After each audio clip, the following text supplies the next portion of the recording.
Welcome to student dictation. Dictation 5 second बाद शुरू होगा। Ready start.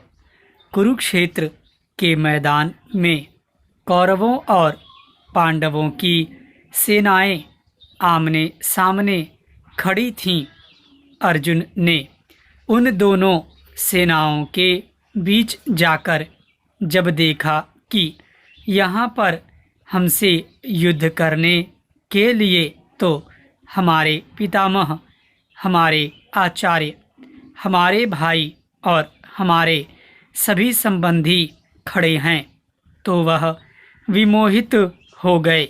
उन्होंने श्री कृष्ण से कहा, भगवन, मैं इन अपनों को मार कर इनके खून से सना हुआ राज्य नहीं लूँगा और इसीलिए यह युद्ध भी नहीं करूँगा।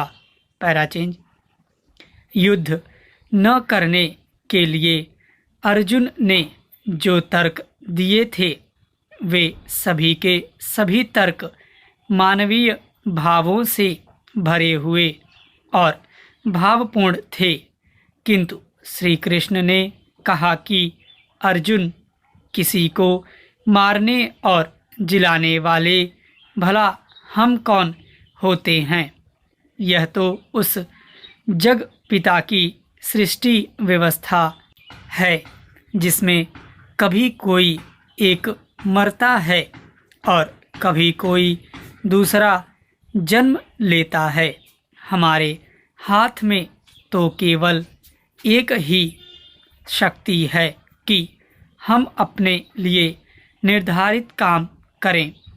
उसका फल क्या होता है, इससे न हमारा कोई प्रयोजन है और न हमें अपने किसी भी कर्म के फल को पाने का अधिकार ही है।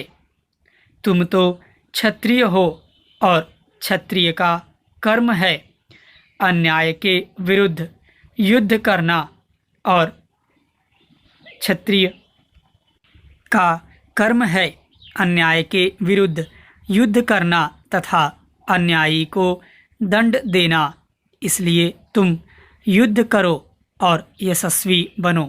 Para change. श्री कृष्ण के इस उद्बोधन से अर्जुन संतुष्ट हुए और युद्ध के लिए तैयार होकर उनके सामने अपनी एक जिज्ञासा रखते हुए कहे, प्रभु, आप तो ईश्वर के पूर्णावतार हैं, इसलिए कृपा कर इतना तो मुझे बता ही दें कि अंततः हम दोनों में से विजय श्री किसे मिलेगी। भगवान ने कहा, अर्जुन, कुरुक्षेत्र का यह युद्ध न पहला है और न अंतिम। इस सृष्टि का हर व्यक्ति जन्म से लेकर मृत्यु पर्यंत लड़ता ही लड़ता है, कभी अपने दुर्गुणों से और कभी अपने बाहरी शत्रुओं से। किंतु अर्जुन, जब जब और जहाँ जहाँ तुझ जैसा वीर, दृढ़ निश्चय वाला और मुझ जैसा ईश्वर साथ होता है, वहाँ सर्वदा विजय श्री ही मिलती है। यही मेरी दृढ़ नीति है। स्टॉप।